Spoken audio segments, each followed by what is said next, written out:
ABC মেডিকেলের পক্ষ থেকে সবাইকে শুভেচ্ছা জানাই। আজকে আমরা যে বিষয়টা নিয়ে কথা বলবো সেটা হলো আয়রন মেটাবলিজম। আমাদের বডিতে এটা আমরা জানি যে আমাদের বডিতে টোটাল আয়রন এর পরিমাণ হলো 4 to 5 গ্রাম। এখন এই যে আমাদের বডিতে টোটাল আয়রনটা 4 থেকে 5 গ্রাম, সেটা আমরা নেই কিভাবে? সেটা আমরা নেই হচ্ছে আমরা যখন খাই, আয়রন জাতীয় খাবার খাই, সেই খাবারটা আমাদের ডিউডেনামে এসে কিছু ট্রান্সপোর্টার দিয়ে আমাদের ব্লাডে অ্যাবজর্ব হয়ে যায়। এটা হচ্ছে আমাদের স্টমাক, এটা হচ্ছে ডিউডেনাম। এবং অ্যাবজর্ব হয়ে যাওয়ার পরে সে আয়রনটা দুইটা ফর্মে চলে যায়। একটা হচ্ছে ফাংশনাল ফর্মে চলে যায়, আর একটা হচ্ছে স্টোরেজ ফর্মে চলে যায়। ফাংশনাল আয়রনের পরিমাণ হচ্ছে 80% এবং স্টোরড অবস্থায় আছে হচ্ছে 15 থেকে 20%। এই যে ফাংশনাল 80% আছে সেটা আবার থাকে হচ্ছে আমাদের হিমোগ্লোবিনের মধ্যে, আমাদের থাকে মায়োগ্লোবিনের মধ্যে, কিছু এনজাইম আছে তার মধ্যে, যেমন সাইটোক্রোম ক্যাটালিজ। আবার স্টোরড ফর্ম যেটা আছে, স্টোরেজ ফর্মের মধ্যে আছে হচ্ছে আমাদের ফেরিটিন এবং হেমোসিডারিন। দেখা যায় টোটাল যে স্টোরেজ আয়রনটা আছে সেটাকে যদি আমরা 3 ভাগ করি, তাহলে 3 ভাগের 2 ভাগই থাকে হচ্ছে ফেরিটিনের মধ্যে এবং 3 ভাগের 1 ভাগ থাকে হচ্ছে আমাদের এই হেমোসিডারিন এর মধ্যে। এখন আমরা এই যে ফেরিটিন এবং হেমোসিডারিনের কথা বললাম, এই ফেরিটিন এবং হেমোসিডারিন কোথায় থাকে? ফেরিটিন এবং হেমোসিডারিন থাকে হচ্ছে ম্যাক্রোফেজের মধ্যে। আর সেই ম্যাক্রোফেজটা অবস্থান করতে পারে আমাদের লিভারের মধ্যে, আমাদের স্প্লিনের মধ্যে, আমাদের বোন মেরুর মধ্যে। এটা ছিল আয়রন নিয়ে আমাদের একটু বেসিক কিছু কথাবার্তা। এখন আমরা জানি যে আয়রনটা আমরা কিভাবে নিচ্ছি আমাদের সার্কুলেশনে, কিভাবে সেটাকে আমরা ফেরিটিন হেমোসিডারিন হিসেবে জমা রাখতেছি, আবার কিভাবে সেটা আবার রিইউটিলাইজেশন হচ্ছে। প্রথমে আমরা একদম গোড়া থেকে শুরু করি, অর্থাৎ যে সোর্স থেকে আমরা আয়রনটাকে নিচ্ছি সেটা দিয়ে প্রথমে শুরু করি। আমরা দুইটা সোর্স থেকে আয়রন নিয়ে থাকি, একটা হচ্ছে ভেজিটেবল বা নন অ্যানিমেল প্রোডাক্ট এবং আরেকটা হচ্ছে অ্যানিমেল প্রোডাক্ট। অ্যানিমেল প্রোডাক্ট এটার মধ্যে আয়রনটা যেটা থাকে সেটা থাকে হচ্ছে ফেরাস ফর্মে। আমরা জানি আয়রন দুইটা অবস্থায় থাকে, একটা হচ্ছে ফেরাস আর একটা হচ্ছে ফেরিক। মনে রাখতে হবে যে আয়রন স্টোরড অবস্থায় যখন থাকে তখন সে থাকে হচ্ছে Fe3+ ফেরিক অবস্থায়, আর আয়রন যখন ফাংশনিং অবস্থায় থাকে তখন সেটা থাকে মেইনলি Fe2+ অবস্থায়। এখন এই অ্যানিমেল প্রোডাক্ট থেকে আমরা যে আয়রনটা পাই সেটা হচ্ছে Fe2+ অবস্থায় থাকে, আর ভেজিটেবল থেকে যে আয়রনটা পাই সেটা হচ্ছে ইনঅর্গ্যানিক আয়রন, অর্থাৎ Fe3+ হিসেবে সে থাকে। আর ভেজিটেবল সোর্স থেকে আমরা যে আয়রনটা পাই সেটা থেকে অ্যাবজর্পশন হওয়ার যে প্রবণতাটা আমাদের ব্লাডের মধ্যে, এই এই ভেজিটেবল সোর্স থেকে যে আয়রনটা আমরা পাবো সেটাকে ব্লাডে নিয়ে আসার যে প্রবণতাটা সেটা খুবই কম, মাত্র 1 to 2% অ্যাবজর্ব হতে পারে। আর অ্যানিমেল প্রোডাক্ট থেকে আমরা যে আয়রনটা পাবো সেটার 10 to 20% অ্যাবজর্ব হইতে পারে। অর্থাৎ অ্যানিমেল প্রোডাক্ট থেকে আমরা খুব বেশি পরিমাণের আয়রনটা পাই এবং সেখানে আয়রনটা Fe2+ অবস্থায় থাকে। তো আমরা দুই সোর্স থেকে আমরা আয়রন নিলাম। নেওয়ার পর আয়রনটা যখনই আমাদের স্টমাকে আসে, আসার পর সবসময় মনে রাখতে হবে যে আয়রনকে যদি আমরা অ্যাবজর্ব করতে চাই তাহলে তাকে Fe2+ পরিণত করে নিতে হবে। এখন আমরা যে ভেজিটেবল সোর্স থেকে Fe3+টা নিলাম সেটা অ্যাবজর্ব হবে না, তাকে প্রথমে পরিণত করতে হবে Fe2+-এ। সেই জন্য স্টমাকের মধ্যে থাকা ACl অথবা ভিটামিন সি এই ইনঅর্গানিক Fe3+কে Fe2+-এ পরিণত করে ফেলে। আবার অ্যানিমেল প্রোডাক্ট থেকে আমরা যে আয়রনটা পাই সেটা তো অলরেডি Fe2+ অবস্থায় আছেই। তাহলে এই দুই অবস্থায় আয়রনটা আসলো, আমাদের Fe2+ হলো। আবার যদি এখন দেখা যায় যে ন্যাচারালি কারো কোনো ডিজিজের কারণে স্টমাক থেকে HCl আসতেছে না, আবার ভিটামিন সি এরও ঘাটতি আছে, তাহলে কি এই ইনঅর্গানিক আয়রনটা Fe3+ যেটা আছে সেটা কি Fe2 হবে না? হবে। কারণ হচ্ছে আমাদের এটা তো ডিউডেনাম, এটা হচ্ছে ডিউডেনামের একটা সেল। কারণ ডিউডেনামের এখানে একটা এনজাইম আছে যেটাকে বলা হয় ফেরো রিডাকটেজ, যারা ন্যাচারালি আমাদের বডিতে আল্লাহ তাআলা দিয়ে দিয়েছে। তো এই ফেরো রিডাকটেজ এর সহায়তায় এই ভিটামিন সি HCl না থাকলেও Fe3+টা Fe2-তে পরিণত হয়ে যায়। তার মানে অ্যাবজর্পশন হওয়ার জন্য তারা উপযুক্ত হয়ে যায়। অর্থাৎ তাহলে কি কি প্রক্রিয়ায় Fe3টা Fe2-তে হতে পারে? ভিটামিন সি HCl এর সহায়তায় এবং ফেরো রিডাকটেজ এর সহায়তায়। Fe2+ পরিণত হওয়ার পর একটা মেটালিক ট্রান্সপোর্টার দিয়ে কিছু Fe2+ সরাসরি আমাদের এটা ডিউডেনাল সেলে চলে আসে। আবার কিছু পরিমাণ Fe2+ DMT দিয়ে ডাইভ্যালেন্ট মেটালিক ট্রান্সপোর্টার দিয়ে একটা বিশেষ চ্যানেল দিয়ে আমাদের ডিউডেনামে চলে আসে। কি অবস্থায় তারা আসলো? Fe2+ অবস্থায় তারা এখানে আসলো। আরেকটা কথা আমি বেসিক একটা কথা বলে নিই যে রিডাকটেজ মানে কি? রিডাকশন করা। মনে রাখতে হবে রিডাকশন কি হবে? 3 থেকে 2 হবে, মানে 3+ ছিল 2+ হবে, রিডিউস হবে। তাহলে 2+ অবস্থায় তারা আসলো, কোথায় আসলো? ডিউডেনাল সেলের মধ্যে আসলো। ডিউডেনাল সেলে 2+ অবস্থায় আসার পর আমাদের বডিতে যদি আয়রন পর্যাপ্ত থাকে তাহলে তো আমরা ডিউডেনাল সেল থেকে এটাকে ব্লাডে নিতে চাইবো না। আমরা কি করব? ডিউডেনামের মধ্যে আমরা কিছু আয়রনকে জমা করে রেখে দিব। তা যখন স্টোরড হবে মানে জমা হবে তখন তো আমি তো আগেই বললাম যে স্টোরড অবস্থায় আয়রনটা সবসময় Fe3+ অবস্থায় থাকে। তা যখন Fe2+টা আমাদের স্টোরড হবে, যতটুকু আয়রন দরকার ততটুকু সার্কুলেশনে যাবে আর বাকিটুকু স্টোরড হয়ে যাবে। তা স্টোরড হওয়ার জন্য Fe2+টা আমাদের পরিণত হয়ে যাবে Fe3+-এ। যখন Fe2+টা Fe3+ হবে তখন সেখানে এনজাইম যেটা কাজ করে সেটা হচ্ছে ফেরো অক্সিডেজ। অক্সিডেজ হলে বেড়ে যাবে, 2টা 3 হবে। এবং আরেকটা হচ্ছে সেরুলোপ্লাজমিন। এই দুটো উপাদানের সহায়তায় Fe2+টা হয়ে যায় Fe3+। এবং এই Fe3+ সে তো মুক্ত, আর আয়রনকে কখনোই মুক্ত অবস্থায় রাখা যাবে না, কারণ আয়রন মুক্ত অবস্থায় থাকলে বিভিন্ন টিস্যুকে সে ধ্বংস করে দিতে পারে। এই জন্য এই Fe3+টাকে ক্যাপচার করার জন্য আমাদের ডিউডেনাল সেলের মধ্যে থাকা এই একটা নিউক্লিয়াস সে একটা প্রোটিন তৈরি করে দেয় যেটাকে বলা হয় অ্যাপোফেরিটিন। এই অ্যাপোফেরিটিনটা এই যে 3+টা হলো সেটার সাথে এসে যুক্ত হয়ে যায়, যুক্ত হয়ে তারা নতুন একটা নাম ধারণ করে যেটাকে বলা হয় ফেরিটিন। অর্থাৎ অ্যাপোফেরিটিনের সাথে যখন Fe3+ যুক্ত হয় তখন সেটাকে আমরা বলতেছি হচ্ছে ফেরিটিন। এই ফেরিটিনের মধ্যে তাহলে আয়রনটা Fe3+ অবস্থায় আছে। এখন এটা তো ডিউডেনাল সেল। ডিউডেনাল সেলের আশেপাশে আছে আমাদের ব্লাড ভেসেল, এবং সেল এবং ব্লাড ভেসেল এটা ব্লাড ভেসেল। সেল এবং ব্লাড ভেসেলের মাঝখানে হচ্ছে আমাদের ইন্টারস্টিশিয়াম। তাহলে আমাদের আয়রনটা তো এখন আছে হচ্ছে আমাদের ডিউডেনাল সেলে, তাকে যদি আমরা ব্লাডের মধ্যে নিয়ে যেতে চাই তাহলে ইন্টারস্টিশিয়াম ক্রস করতে হবে। আমাদের যখন বডির আয়রন দরকার হয় তখন এই ফেরিটিনটা তার মধ্যে থাকা যে ফেরিক ফর্মটা আছে সেটাকে সে আস্তে আস্তে ছেড়ে দিতে শুরু করে, এবং এই ফেরিকটা যখন টিস্যু থেকে বের হবে তখন সে 2+ অবস্থায় বের হবে, অর্থাৎ একটা ফাংশনাল অবস্থায় সে বের হবে। আর 3কে যখন 2তে নিব সেম আগের মতো আমাদের রিডাকটেজ এনজাইম কাজ করে এবং সেটা একটা চ্যানেলের সহায়তায় চলে আসবে হচ্ছে ইন্টারস্টেশিয়ামে। এখন এই যে Fe2+টা ইন্টারস্টেশিয়ামে আসলো, আসার পর এই Fe2+কে আবার Fe3+-এ পরিণত হয়ে আমাদের সার্কুলেশনে আসতে হয়। সেটারও অনেক কারণ আছে। তো এই যে Fe2+টা এখানে আসলো, এটাকে Fe3-তে পরিণত করে ব্লাডের মধ্যে নিয়ে আসার জন্য দুইটা এনজাইম এই ইন্টারস্টেশিয়ামের মধ্যে কাজ করে, যেটাকে বলা হয় সেরুলোপ্লাজমিন এবং হচ্ছে অক্সিডেজ, সেম আগের মতোই। তাহলে এই দুইটা সহায়তায় Fe2+টা হয়ে গেল Fe3-তে। এখন এই Fe3টা আসলো কোথায়? ব্লাডের মধ্যে। সে আছে কি অবস্থায়? মুক্ত অবস্থায়। কিন্তু তাকে তো কখনোই মুক্ত করে রাখা যাবে না, প্রোটিন দিয়ে তাকে ধরে ফেলতে হবে। আর এই Fe3-কে প্রোটিন বাউন্ড করার জন্য আমাদের লিভারে যে হেপাটোসাইট আছে সে একটা বিশেষ এনজাইম তৈরি করে, আমি এই যে এনজাইমগুলো দেখাইছি যেটার নাম হচ্ছে আমাদের ট্রান্সফেরিন। ট্রান্স মানে ট্রান্সপোর্ট, ফেরিন মানে ফেরাস, এগুলো থেকে আসছে। তো আমাদের এই যে ট্রান্সফেরিনটা আছে যেটা লিভার থেকে আসলো, সে করবে কি?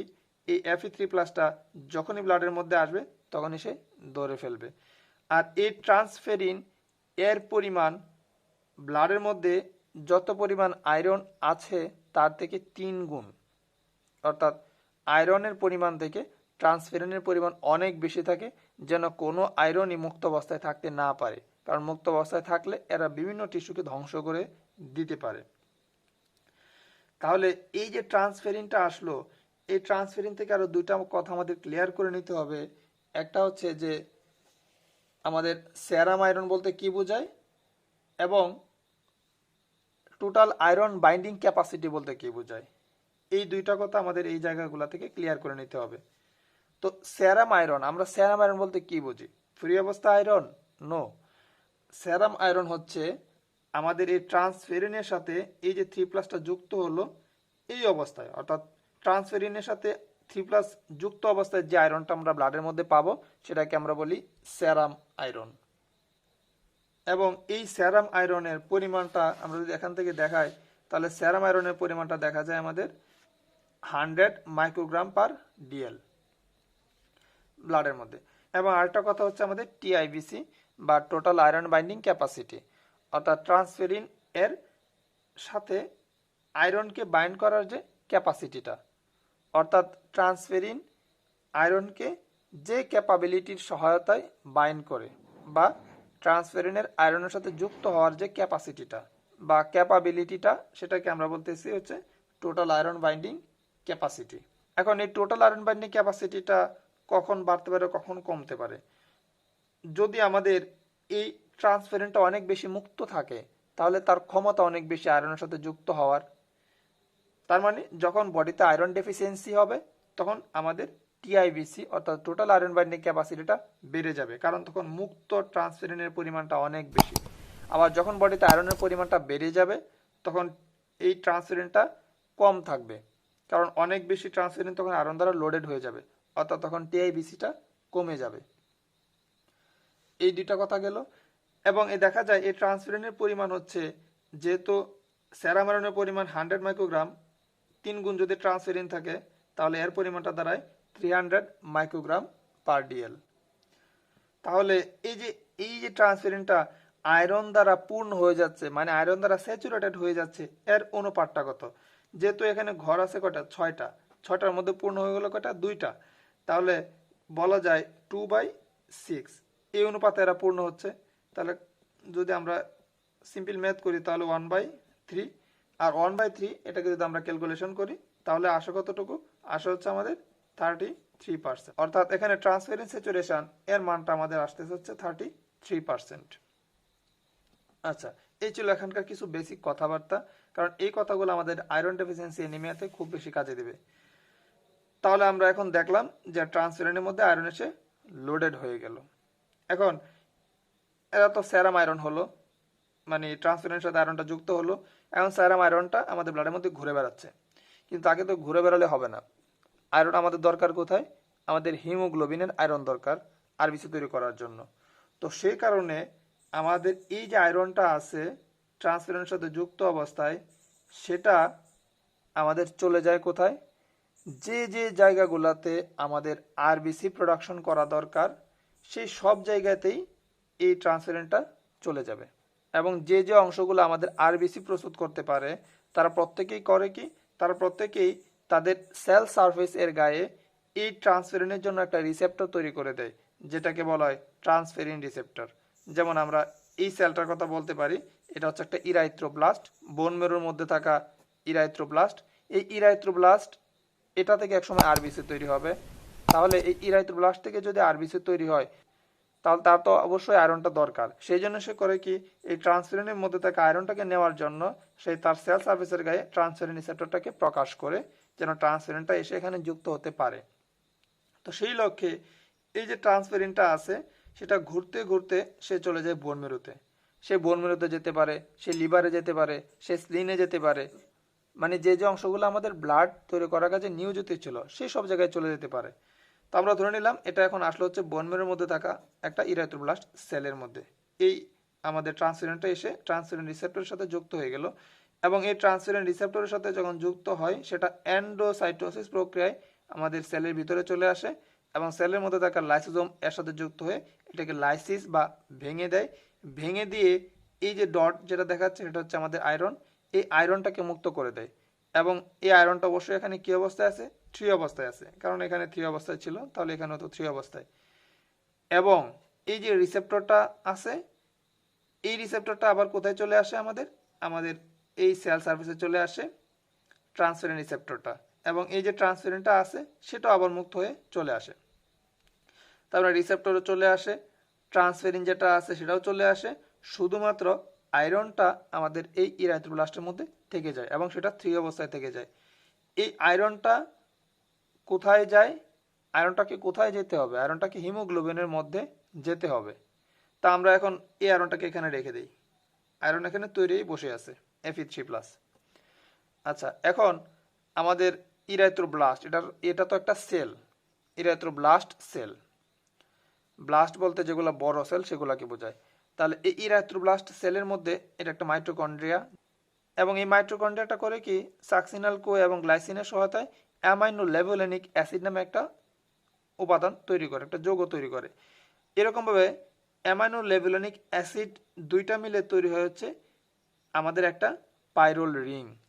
সেই পাইরোল রিং 4টা মিলে তৈরি করে হচ্ছে আমাদের প্রোটোপরফাইরিন, এবং 4টা যখন তৈরি হয়ে যায় তখন এই রিংটা আমাদের চলে যায় কোথায়? আমাদের এই মাইটোকন্ড্রিয়ার মধ্যে চলে যায়। অ্যামাইনো লেভোলেনিক অ্যাসিড অবস্থায় বের হয়ে আসছিল এবং প্রোটোপরফাইরিন এই সার্কেলটা তৈরি করার পর সেটা আবার মাইটোকন্ড্রিয়ার মধ্যে চলে যায়। মাইটোকন্ড্রিয়ার মধ্যে যাওয়ার পর আমাদের এই যে Fe3+টা আছে, সেই Fe3+টা আমাদের এই প্রোটোপরফাইরিনের মধ্যে চলে যায়। প্রোটোপরফাইরিনের মধ্যে যখনই Fe3+টা চলে যাবে তখন সেটার নাম হয়ে যাবে হচ্ছে হিম। কারণ আমরা অক্সিজেন ট্রান্সপোর্টে বলেছিলাম প্রোটোপরফাইরিন এর ভিতরে যখন আয়রন চলে আসে তখন সেটাকে বলা হয় হিম।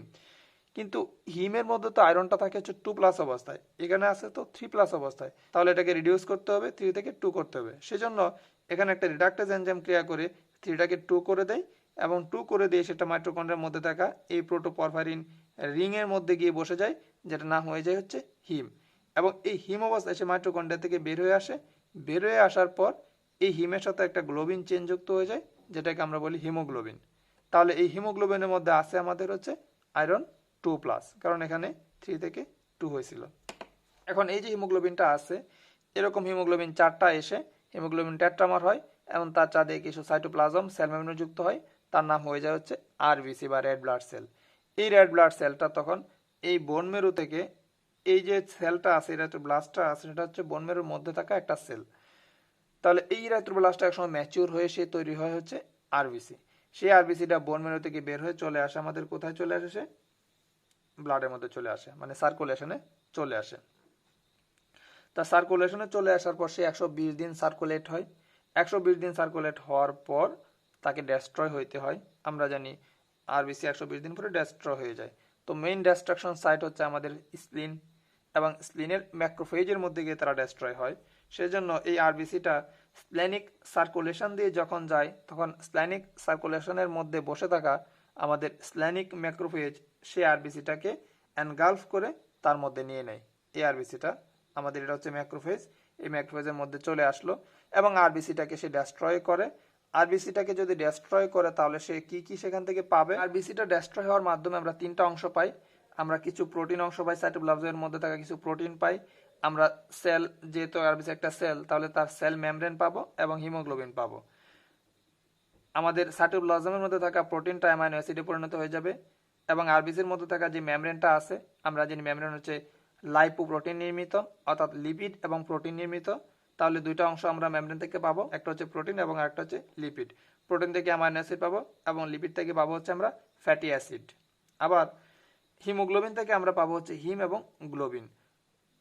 গ্লোবিন থেকে আমরা আলটিমেটলি কি পেয়ে যাব? আলটিমেটলি আমরা অ্যামাইনো অ্যাসিড পেয়ে যাব।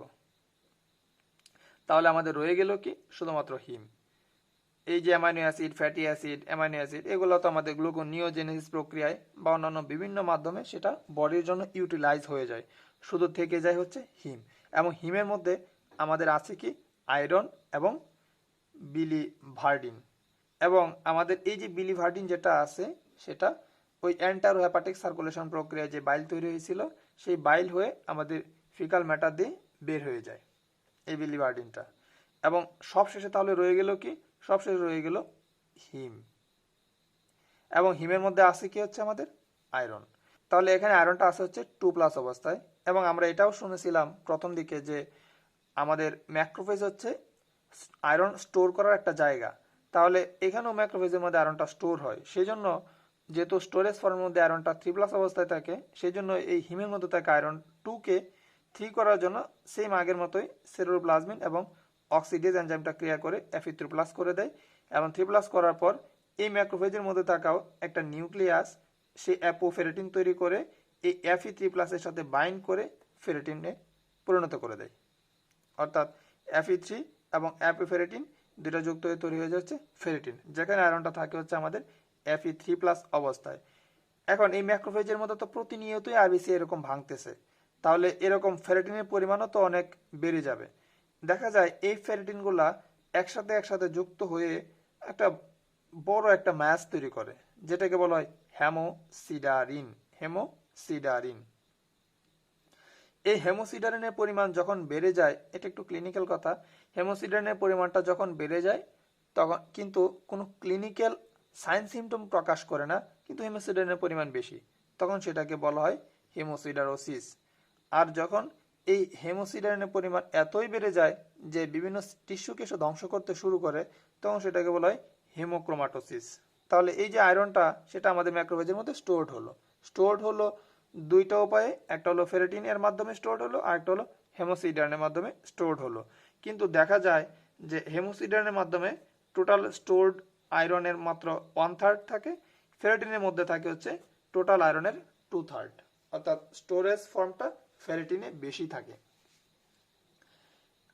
তাহলে স্টোরড হওয়ার পর জমা হয়ে গেল, কিন্তু বডিতে সবসময় জমা থাকলে তো হবে না, মাঝে মাঝে হয় কি আমাদের বডির আয়রনের খুব বেশি দরকার হয়, তখন কি হয়, তখন আমাদের এই যে ফেরেটিনটা আছে সেই ফেরেটিনটা আবার আয়রনটাকে রিলিজ করতে শুরু করে, সেই আয়রনটা আবার এখানে এসে আমাদের ট্রান্সফেরিন এর সাথে যুক্ত হয়, সেই ট্রান্সফেরিনটা আবার ট্রান্সফেরিন রিসেপ্টরের সাথে গিয়ে যুক্ত হয়, সেখান থেকে আবার আলটিমেটলি বিভিন্ন পথের মাধ্যমে সে আরবিসি তৈরি করে, সেই আরবিসিটা আবার সার্কুলেশনে চলে আসে।